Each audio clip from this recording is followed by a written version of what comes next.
G'day ladies and gents, and welcome back to Mags TV, and welcome to what should be, if all goes to plan, my second video of the day.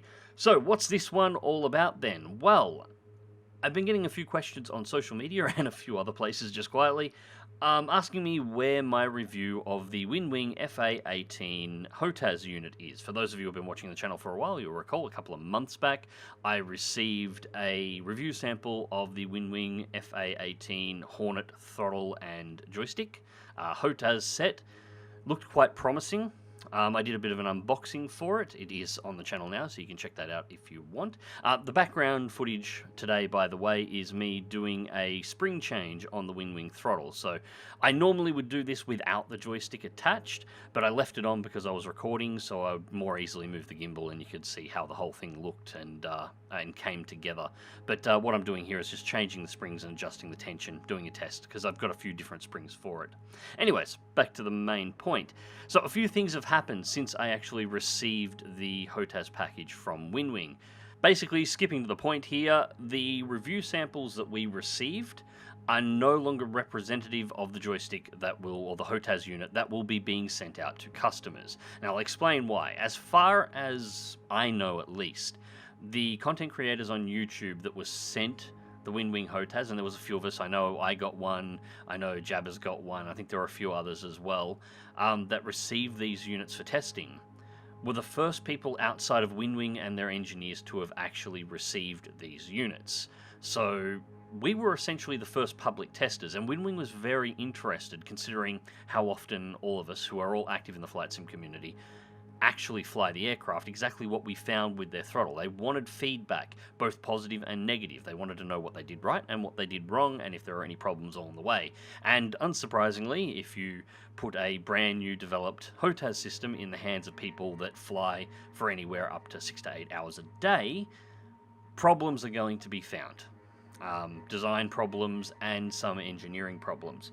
I don't know exactly what was found by the other reviewers, other than the fact that there were reports coming from them. I only know what I found on mine. Most of the faults or issues that I found on mine were minor stuff. There was some finish on the throttle, a couple of places where the plastic was a little bit barbed and it was uncomfortable to grip as a result around the throttle, that needed to be cleaned up during the probably during the plastic molding phase and during the finishing phase during construction. A couple of issues with the joystick itself, one involving the roller, which you can see on top of the cams there, going back and forth as I'm moving the stick. One of those comes loose and can potentially strike the underside of the plate.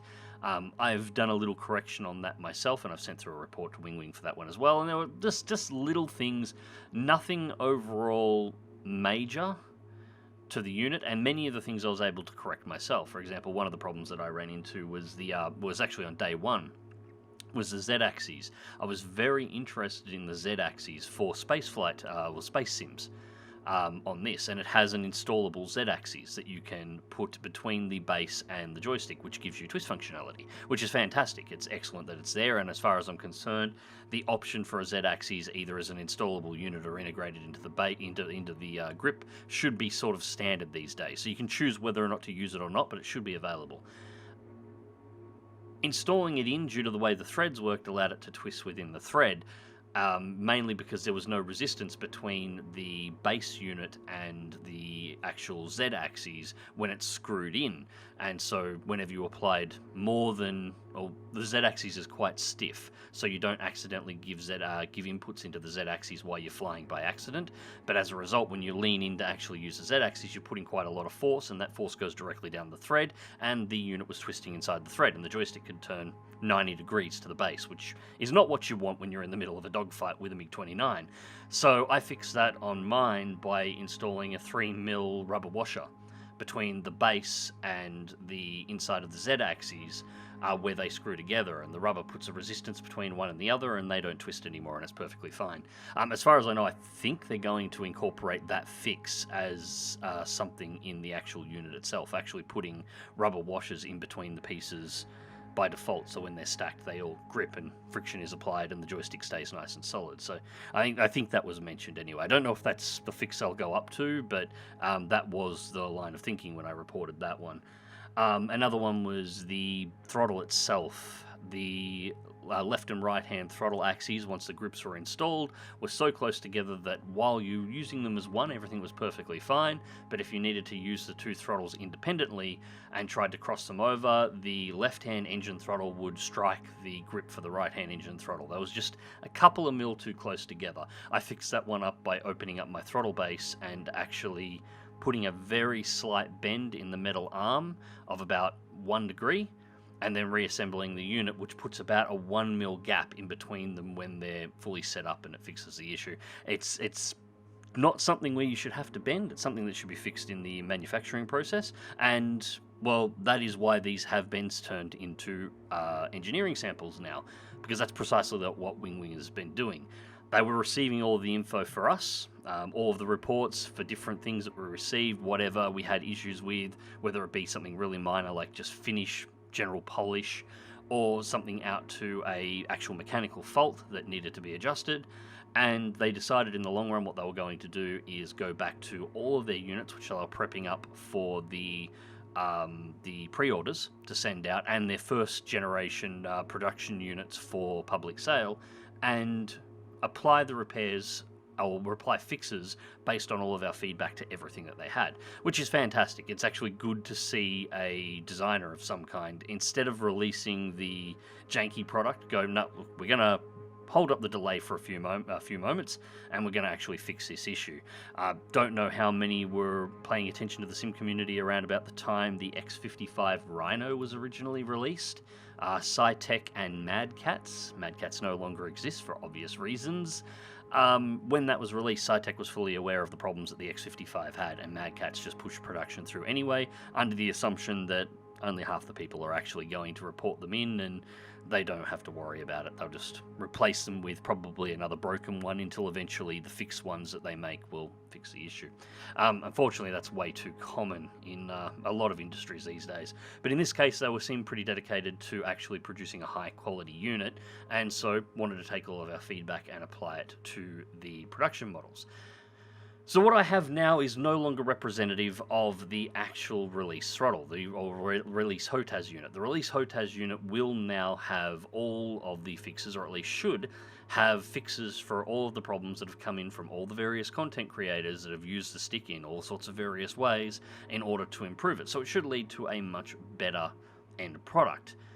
Unfortunately, I don't have one of those, and I can't do a review on a review sample that, well, is not what you're actually going to receive. It's kind of pointless doing that. I can tell you that despite the faults, my time with the WinWing throttle and joystick has been fairly good across the board. I've had a couple of minor faults with the joystick overall, some of which I've just mentioned. The throttle, hang on, you'll be able to hear it, is still sitting next to me on the right. It's completely replaced my Warthog throttle at this point in time. There's a couple of things I would like changed on it, but they're design problems. They're not actually, well, I say design problems. They're not design faults. The design of the throttle unit itself is perfectly fine. There's a few things that I would have liked added, but it's things that I like added personally. I would have liked a couple more axes available on the base plate, and a few things along those lines. But yeah, it's trying to replicate an F-18 plate, and it doesn't have the F-18 doesn't have axes in those positions. So, and the main reason I would want those is for World War II aircraft. So yeah, I'll cover that eventually down the track. But anyways, where does this go from here? Well, the long and short of it is, I've spoken to WinWing about this, and while most of the units that they were working on and applying the fixes to are the stuff that will be going out to those that pre-ordered and so on, so they're sort of claimed units and they didn't want to delay any more than was necessary, so I won't be able to get in on one of those. I'm probably going to receive a HOTAS unit that is actually the final production model that will be available for sale relatively soon, I would hope. I'm not entirely sure when it will be. Once that actually arrives, if that arrives, if they don't change their mind, it's not set in stone at this point, but I'm hoping that they'll send one through. I'll be doing a review on that, because that will be the unit that you purchase, and the good part about that review is I'll actually be able to compare it directly against the now engineering sample that I have here and see what fixes were applied, how they applied them, how they improved them, and compare the, well, essentially the prototype versus the production model. And I'll be able to do that, which is something that I wouldn't be able to do with virtually any other joystick at this point. So yeah, that's why there's been no review at this point. Winwing is actually applying fixes. Essentially, we were beta testers for their product. They're applying taking in the information from us that we found, issues with the stick. They're applying fixes to the production models, and hopefully a new review sample will be made available at some point down the track, and I'll be able to do a comparison for you, and that will be the one that's actually worth reviewing. That's really all there is to it. Anyways, ladies and gents, hope you found this one interesting and informative. Hope you enjoyed the video of me just tearing down the base of the throttle and having a bit of a look at what's inside of it. It is fully metal inside, and it is damn smooth. And until next time, hope you enjoyed this one, and take care.